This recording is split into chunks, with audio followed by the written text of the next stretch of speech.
إن الحمد لله نحمده ونستعينه ونستغفره، نعوذ بالله من شرور أنفسنا ومن سيئات أعمالنا. من يهد الله فهو المهتد، ومن يضلل فلا هادي له. وأشهد أن لا إله إلا الله وحده لا شريك له، القائل في محكم آياته: بسم الله الرحمن الرحيم. ألم تر كيف فعل ربك بعاد إرم ذات العماد التي لم يخلق مثلها في البلاد، وثمود الذين جابوا الصخر بالواد، وفرعون ذي الأوتاد الذين طغوا في البلاد فأكثروا فيها الفساد. فصب عليهم ربك سوط عذاب إن ربك لبالمرصاد. وأشهد أن سيدنا محمدًا عبد الله ورسوله، بلغ الرسالة وأدى الأمانة ونصح الأمة وكشف الغمة، وتركها على المحجة البيضاء ليلها كنهارها لا يزيغ عنها إلا هالك. أيها المسلمون يا عباد الله،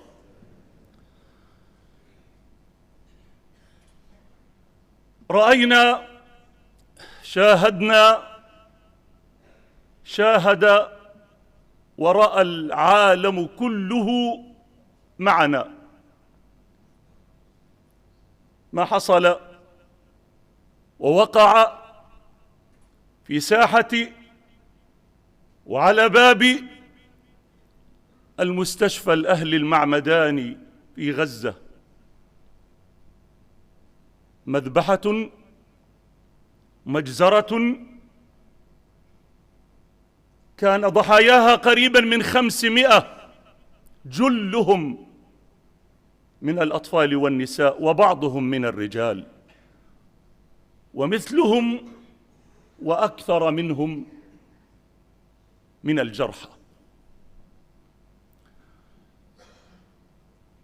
شاهدنا وشاهد العالم أن هؤلاء كانوا ممن سبق وهدمت بيوتهم بفعل القصف، أو ممن نزحوا وتركوا بيوتهم ذعرا وخوفا، ولجأوا إلى المستشفى باعتبار أن المستشفيات في قوانين العالم كله تعتبر منطقة حراما، حرام مقدس، لا يمس المستشفى ولا المدرسة ولا المسجد ولا الكنيسة ولا الكنيس. وخاصة وأن هذا المستشفى بالذات يتبع للكنيسة المعمدانية الممول والمدعوم أوروبيا، لكن أملهم خاب، ولم يحصل ما توقعوا بأن يكون لهم الأمان والسلامة والنجاة، لكنهم لم يلقوا هناك إلا الموت والأشلاء والأجساد الممزقة. لن تجد طفلا صغيرا من أبناء شعبنا الفلسطيني أينما كان يصدق ويقبل أن ما حصل هو بفعل الانتقام والغضب مما حصل صباح السبت 17/2023. لن يصدق طفل، كم بالحري كبير وعاقل، لن يصدق طفل أن هذا كان فقط بدافع وردة فعل للغضب والانتقام مما حصل. وإنما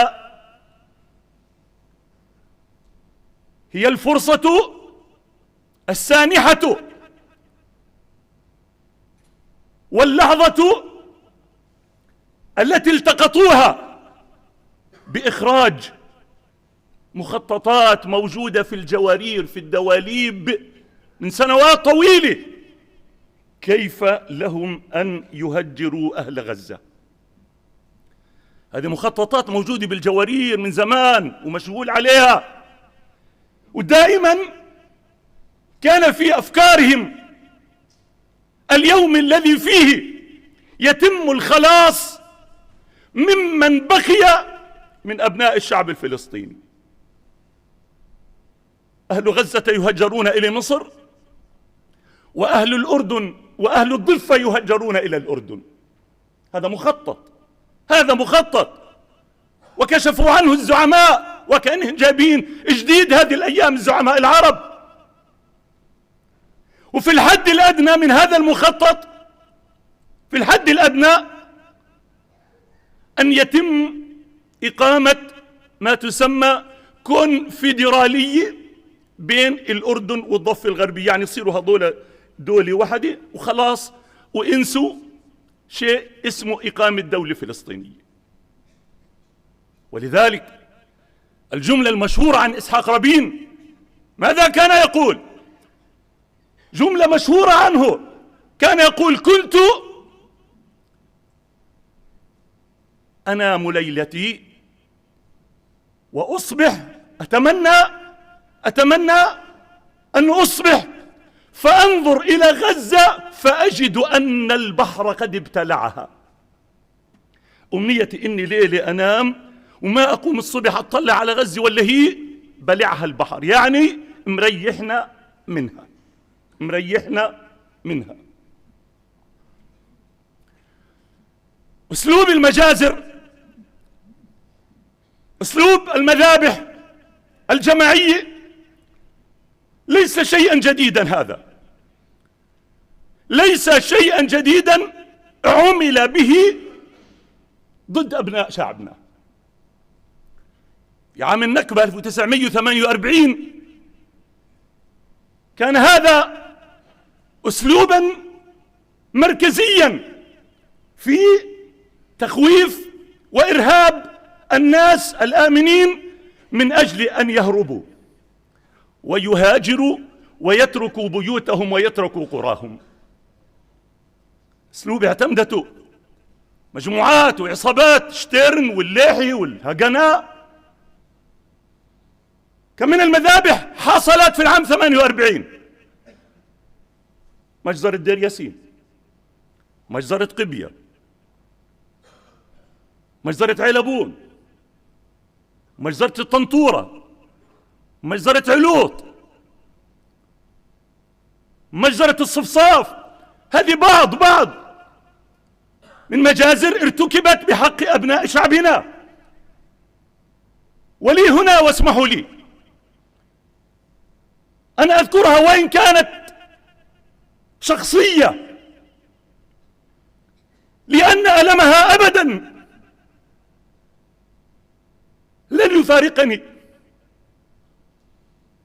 مجزرة علوط اللي كانت في 21/7/1948، يعني بعد إعلان قيام الدولة بشهرين، 21/7/1948 كان ضحايا هذه المجزرة خالي، نعم خالي، وحيد أبويه ل6 أخوات، واحد منهم أمي.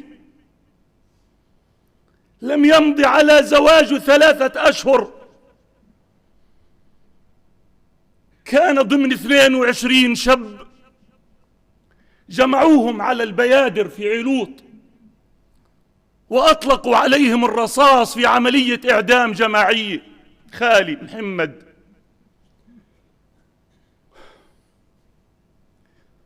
وليس خالي فقط، أمي لأول مرة بتحدث، قد يكون شيء شخصي لكنه بالنسبة لي شرف. أمي صروة كانت متجوزة من علوط أمي، ولم يمضي على زواجها إلا كذلك 3 أشهر، وزوجها كان اسمه محمد مصطفى العيسى، كان من بين 22 شهيد الذين أعدموا.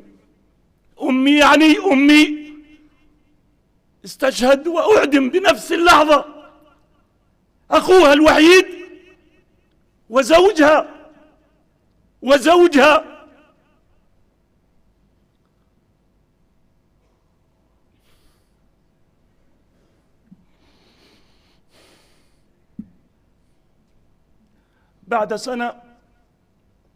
بعد سنة تشرفت، وإن كنت ما زلت في الغيب، أن يتزوج أبي. بحط يد على رأسي شرف وتحية لهذا الأب الذي اختار أرملة شهيد تزوجها. كنت أنا ثمرة هذا الزواج المبارك. رحم الله والدي ووالدتي وأموات المسلمين جميعا. مجازر لم تتوقف في تاريخ شعبنا. ما الذي حصل؟ كانت القرى الأخرى يسمعوا عن مجزرة صفوري بجنب علوط وبجنبها معلول، فتصل الأخبار بما فعل بالقرى، فيهرب الناس إما شرقا إلى الأردن، وإما شمالا إلى سوريا ولبنان، وإما جنوبا إلى مصر. هذا الذي حصل. وإلا كيف تم تهجير 950,000 قريبا من 1,000,000 فلسطيني في العام 48 عام النكبة، ولم يبقى إلا 154,000.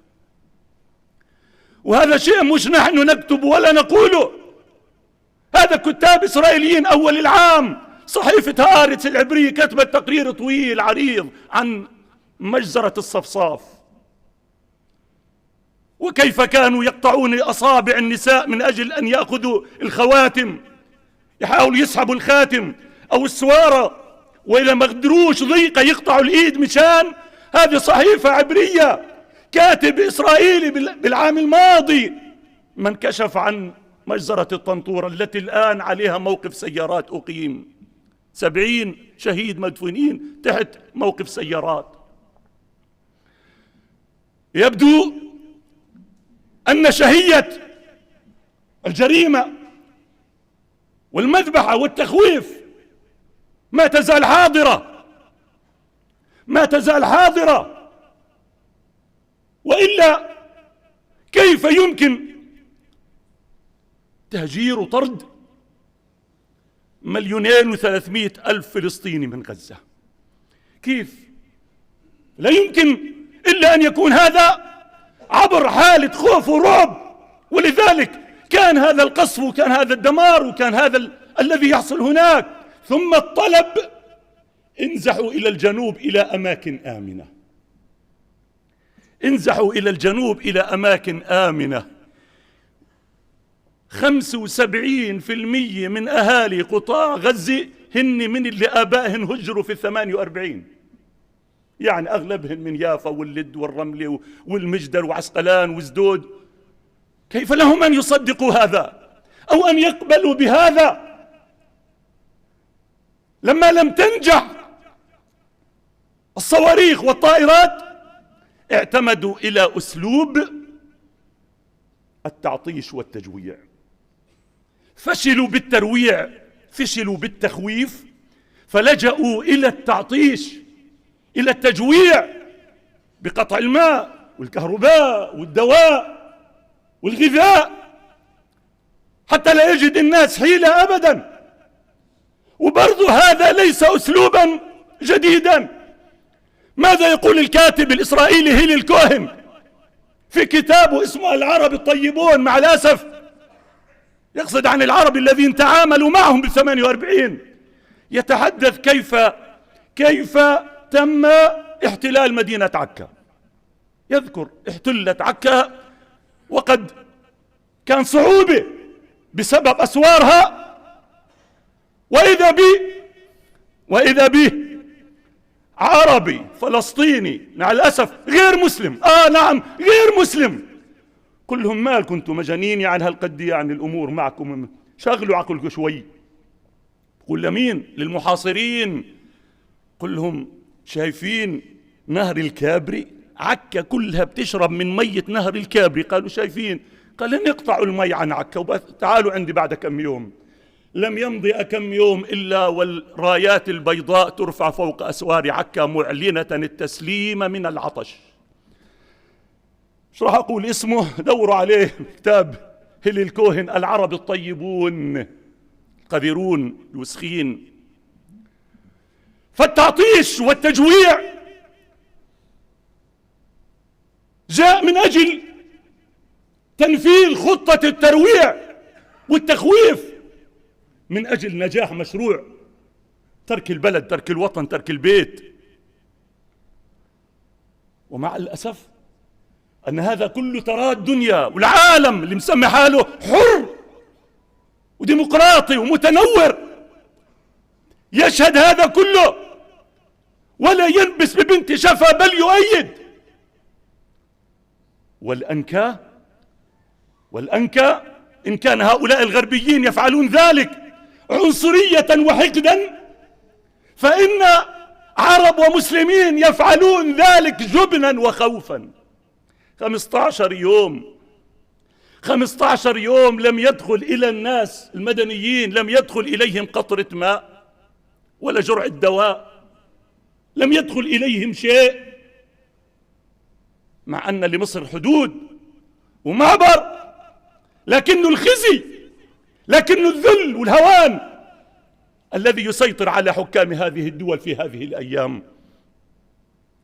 أمريكا أم الدنيا التي تنادت وتركت إشغالها وإعمالها وتركت أوكرانيا وتركت حرب روسيا عليها وتركت كل شيء لتنحاز بشكل سافر لهذا الظلم الذي وقع على شعبنا.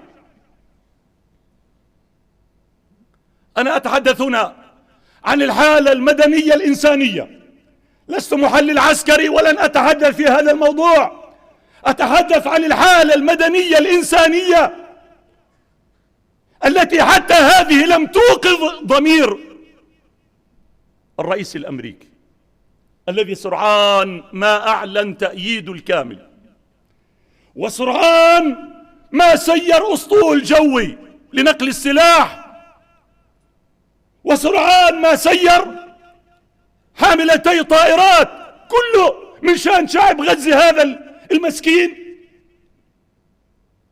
وأفشلوا قرار في مجلس الأمن يدين الأفعال العسكرية التي تقوم بها إسرائيل بحق المدنيين،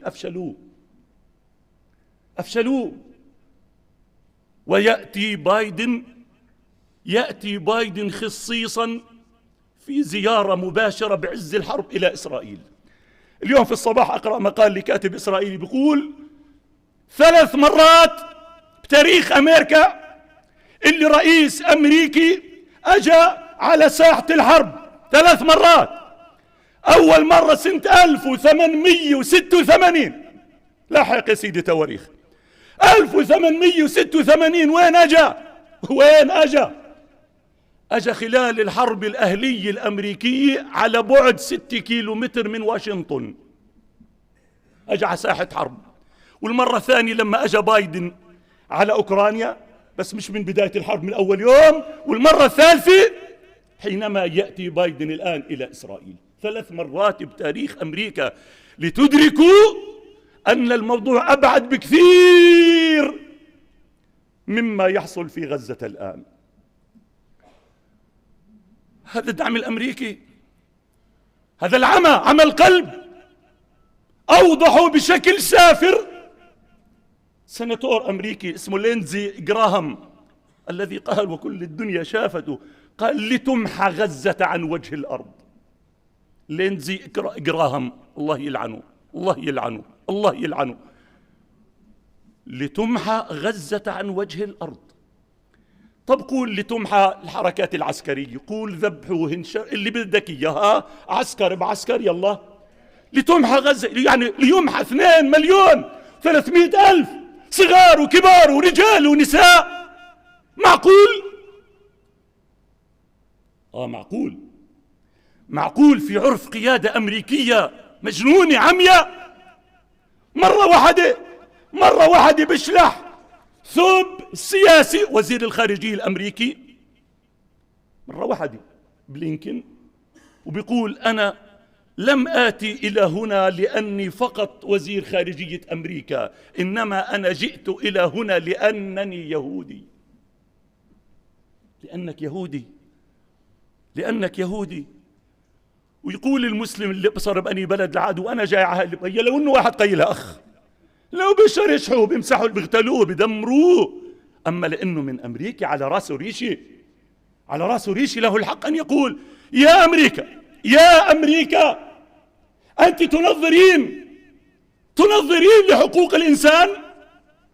لم ينسى العالم كله لم ينسى العالم ماذا فعلتم أنتم بالهنود الحمر. مش أبدتوهن من وجه الأرض، مش خليتوا شوي منهن من شان إيش؟ من شان تراث. صار صاحب البلد الهندي الأحمر صار تراث، عملوا لهن محميات، اللي بده يجي سياحة على أمريكا بروح يتفرج على محلات الهنود الحمر في غابات الأمازون. وتتحدثوا عن الإنسان وحرية الإنسان وكرامة الإنسان. ماذا فعلتم يا أمريكا وتلقون أنتم قنبلتين ذريتين على هيروشيما وناغازاكي في اليابان في الحرب العالمية الثانية، مئات آلاف القتلى والمشوهين بعد ذلك. يا أمريكا أشعلتم النار في الأدغال في فيتنام اللي كانت تضم قرى كثيرة من أجل أن تحرقوا بعض المقاومين الفيتناميين. يعني ينحرق الشعب كله من أجل أن تصلوا إلى بعض المسلحين الذين يحتمون بالأدغال. هذا أنت يا أمريكا. ماذا فعلت في أفغانستان؟ يا أمريكا ماذا فعلت في العراق؟ لم ينسى إلى الآن. ماذا فعلت أمريكا في ملجأ العامرية لما قصفته بالقنابل الثقيلة وفيه مئات المدنيين؟ كيف أبادت أمريكا مدينة الفلوجة، مسحتها عن وجه الأرض؟ كيف فعلت أمريكا في مطار بغداد وسجن أبو غريب لما ألقوا على المطار قنابل نووية صغيرة بسموها التكتيكية؟ هذا أنت يا أمريكا الوقحة السافلة، هذا فعلك. لم يقف الأمر عند أمريكا بدعمها المجنون للهجمة على غزة، على المدنيين فيها، ولكنها قاطرت حجاج. المستشار الألماني شولتز وصل قبل هذاك الزلمة فارع داري حاجة. رئيس وزراء بريطانيا امبارح حاجة. رئيس فرنسا بده يجي. والله هذا المشهد يذكر وطبعا ما واحد منهم اجى الا بعد ما سير البوارج والمدمرات والفرقاطات كلها اجت ترابط في شرق البحر المتوسط. هذا ذكرني بما كان في الحروب الصليبية لما أشاعوا بأن الوحوش المسلمين يغتصبون النساء ويريدون أن يهدموا قبر المسيح. ولا رئيس الملك البريطاني ريتشارد قلب الأسد، والملك الفرنساوي لويس، وملك النمسا، وملك ألمانيا، كل هذول مالهم على طول أعلنوا النفير والحرب وأجوا إلى هنا. حملات صليبية كتب عنها التاريخ، حملات صليبية يومها، وهذه الآن ليست إلا كذلك. يا بريطانيا انت عملت مذابح في ايرلندا، في ايرلندا. ليش؟ لان سكان ايرلندا كاثوليك، وسكان بريطانيا اغلبهم بروتستانت. ما تحملتش بريطانيا البروتستانتية، ما تحملتش جيران إلها مسيحيين مثلها كاثوليك. لكم سنة أنها خلصت مشكلة أيرلندا. يا إنجليز يا بريطانيين، لم ينسى جرائمكم. أهالي أفريقيا اللي استعمرتوها، وجنوب أفريقيا والفصل العنصري والأبرتايد اللي عملتوه هناك، لم ينسى جرائمكم. أهل العراق في الحرب العالمية، وبعد الحرب العالمية الأولى، بعد ما حلت وسقطت الدولة العثمانية، شعبنا الفلسطيني لم ينسى جرائمكم، لم ينسى جرائمكم. لعل اختري من هون بإذاعتهم طيبين يذكرون ماذا فعل الإنجليز بآبائنا وأجدادنا لما مشوهم على ألواح الصبر وهم حفاة. أيوة يا بريطانيا، أيوة يا إنجليز، أنتم كذلك. فلن نستغرب منكم اليوم، ما تغير فيكم إشي. فرنسا يلي قتلت مليون من أبناء شعبنا العربي المسلم في الجزائر، 132 سنة وانتم جاثمين على صدورهم، ويا مجرمين يا فرنسيين. وبتأخذوا معكم مئات الجماجم إلى الآن موجودة في المتاحف الفرنسية، جماجم جزائريين قتلوهن موجودة إلى الآن في متاحف فرنسا. ألمانيا عليش؟ شو عملنا فيكم يا ألمان؟ يا ألمان انتم بالذات، مين أبو النازية؟ وين خلقة النازية غير عندكم؟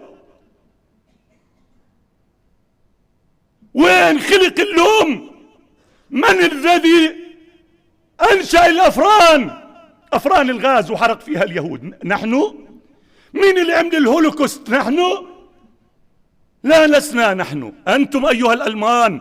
إذا كنتم في مرة أولى تريدون أن تكفروا عن جريمتكم بتهجير شعبنا والاعتراف ودعم إقامة إسرائيل على حساب شعبنا ب48، شاعرين كأنه بعدكم مش حاصلين على صكوك الغفران، بدكم تكملوا الآن بتهجير أهل غزة. يا أهل ألمانيا، يا حكام ألمانيا، يا سكان برلين، يا حكام باريس، يا حكام لندن، يا حكام واشنطن. لكن من أنتم؟ مين أنتم؟ لن ننساكم ولن ننسى من نحن. واشنطن من مكة ذرة، لا ذرة حتى تحت الحذاء. واشنطن من مكة ذرة، ولندن من طيبة كالهباء. فمن مكة شع نور الهدى، ومن واشنطن شاع سفك الدماء، ومن لندن شاع سفك الدماء، ومن باريس شاع سفك الدماء، ومن برلين شاع سفك الدماء، ومن تل أبيب شاع سفك الدماء. لسنا نحن. ولذلك لأنكم أنتم كذلك في عقيدتكم وفكركم السياسي. وقالها بايدن لما جاء، قال كيف بيقولوا بق الحصوة، قال لو لم تكن إسرائيل موجودة لكان يتوجب علينا أن نعمل على إيجادها. لو فيش إسرائيل لازم نعمل إسرائيل، وعملوا طبعا. لماذا؟ لحماية مصالحهم. قد يسأل سائل، طب ليش هذا عمل قلب؟ ليش عمل قلب في هذه السياسة الغربية تجاه العرب والمسلمين؟ ليش؟ شو عاملين احنا فيهم؟ أجاب عن ذلك أحد الكتاب الخيرين، قال إنها ثلاثة أسباب. قال أما السبب الأول فهي اعتقاد ديني. الغربيين عموما والأمريكيين خصوصا اللي فيهم تيار كبير اسمه التيار الإنجيلي المحافظ. بايدن مش من هذا التيار صحيح، من الحزب الثاني، لكنهم كلهم متأثرون بماذا؟ بعقيدة انتظار المسيح المخلص. طيب ماشي، وأهلا وسهلا فيه، وإحنا مالنا؟ قال يعتقدون أن المسيح المخلص لن ينزل من السماء إلا على أرض يحكمها بنو إسرائيل. طيب وين في أرض بالكرة الأرضية يحكمها بني إسرائيل؟ وين؟ هنا في إسرائيل، فلسطين التاريخية. لذلك هم يدعمون بشكل مجنون وإعمى ومتطرف، مش لعيون إسرائيل، ذكروا ليس لعيون إسرائيل، وإنما أملا في أن يقترب الوقت، لأنه إذا فيش إسرائيل بالنسبة لهم ماله؟ فيش مسيح يعني، فيش مخلص يعني. يا جماعة بيل كلينتون تعرفوا ليش قربوا عينين خضور هذا أبو مونيكا وأبو أنا عارف إيش شو بيقول لما جيت قبل ما أصير رئيس جيت زيارة لإسرائيل مهم، ومين المرشد تبع الزيارة؟ كاهن. قل فلما زرنا القدس وزرنا حائط البراق وبدنا نروح، نظر إلي الكاهن قائلا لي: يا بيل اسمع، يا بيل لا تنسى إسرائيل، اصحك، لعله يأتي اليوم الذي تكون فيه رئيسا لأمريكا، فإذا كنت يوما رئيسا لأمريكا لا تنسى إسرائيل يا بيل. وما نسيهاش، ولا ترامب نسيها ولا بايدن نسيها، لا تنسى إسرائيل. إذن القضية الأولى قضية دينية. 2، أنها قضية الدعم هذا السافر قضية عنصرية. هم يرون أن العرب والمسلمين مالهم وحوش، حيوانات بشرية. أهل الغرب هكذا بمعتقدهم، طبعا لا نعمم، وحوش. وهذا ما أشعوا كما قلنا في الحملات الصليبية الأولى عليهم تنذبح الوحوش. فهم يتعاملون أنهم آتون إلى هنا لقتال الأشرار، لقتال الوحوش، لقتال الحيوانات المتوحشة. مين اللي جاي؟ اللي جاي الرجل الأبيض اللي بيشعر حاله أنه فوق من شان يقضي على الرجل الشرير. هذا السبب الثاني. السبب الثالث في هذا الدعم والانحياز الظالم السافر ضد الآمنين والمدنيين سببه أن هؤلاء يتعاطون مع العالم كله من خلال مقدراتهم العسكرية والاقتصادية والإعلامية أنهم هم رب هذا الكون. رب هذا الكون. ما قالهاش فرعون اللي مثلهم؟ قال: ألم ترى كيف فعل ربك بعاد؟ الله الذي قال عنهم، فرعون الذي قال أنا ربكم الأعلى. بخاطب أهل مصر بيقول: أليس لي ملك مصر وهذه الأنهار تجري من تحتي؟ النمرود ألم يقل أنا أحيي وأميت؟ هذا منطقهم، منطق إنهم هم آلهة، والإله ماله؟ بحق له يفعل بالعبيد ما يريد، بحق له يفعل بهم ما يريد، يقتل، يذبح، يسلخ، يحرم، يجوع، يعطش. من هنا نتفهم، ليس نتفهم قبولا، إنما نبدأ نفهم هذا الجنون الذي يحصل الآن من الغربي. ومع ذلك اسمنا الغربيين هذول حلفاء إسرائيل التاريخيين، ماذا نتوقع منهم؟ لكن أن يكون عرب، أن يكون مسلمون، أن يكون حكام، أن يكون زعماء، أن يكون أصحاب جلالة، أصحاب فخامة، أصحاب سمو، كل هؤلاء منخرسين، جبن وخوف، لا وتواطؤ، لا ويتمنوا كما تمنى رابين لو أن كل قضية فلسطين يناموا ويصبحوا ما يلاقوهاش، ابتلعها البحر ولا ابتلعها المحيط. فليش نلوم أمريكا وبريطانيا؟ ألم يقل الشاعر: لا تلوموا الذئب في عدوانه إن يكن راعي عدو الغنم. لا تلوموا الذئب في عدوانه، إذا كان الراعي عدو غنماته ليش نلوم الذئب؟ ليش؟ هؤلاء لا يرجى منهم خير، نسمع كثير وليش بيعملوش زعماء ومالهم. هؤلاء خشب مسندة، هذول الواح محنطة، أموات. هل يرجو أحد من ميت خيرا؟ ظلك نادي فوق الميت تنك تفلس، بردش عليك. ومن يهن يسهل الهوان عليه، ومن يهن يسهل الهوان عليه، ما لجرح بميت إيلام. أقول قولي هذا أستغفر الله لي ولكم، فيا فوز المستغفرين، استغفر الله.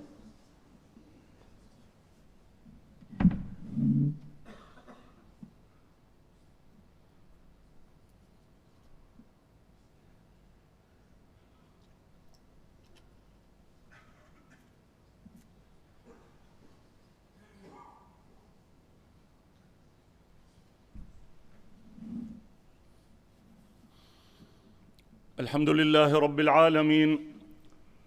اللهم صل على سيدنا محمد وعلى آل سيدنا محمد، كما صليت على سيدنا إبراهيم وعلى آل سيدنا إبراهيم، وبارك على سيدنا محمد وعلى آل سيدنا محمد، كما باركت على سيدنا إبراهيم وعلى آل سيدنا إبراهيم في العالمين إنك حميد مجيد.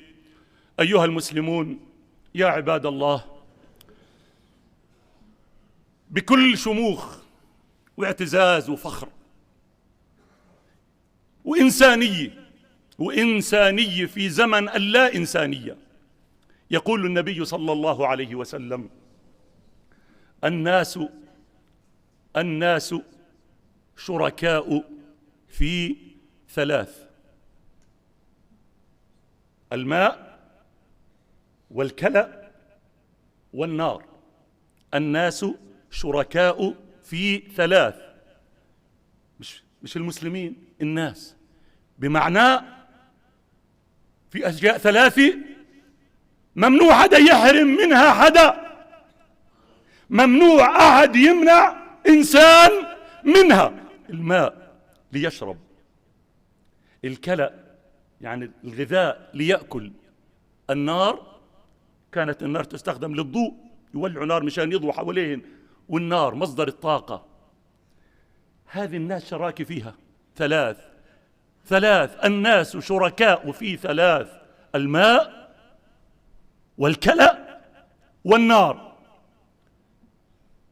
إذا كان يقول هذا محمد بن عبد الله صلى الله عليه وسلم، ماذا تقول حكومة إسرائيل وسياساتها؟ ماذا تقول بحق المدنيين في غزة؟ لا للماء، لا للغذاء، لا للدواء، لا للكهرباء. لو بيطلع بديهن قالوا لا للهواء، بدناش أخرى يتنفسوا.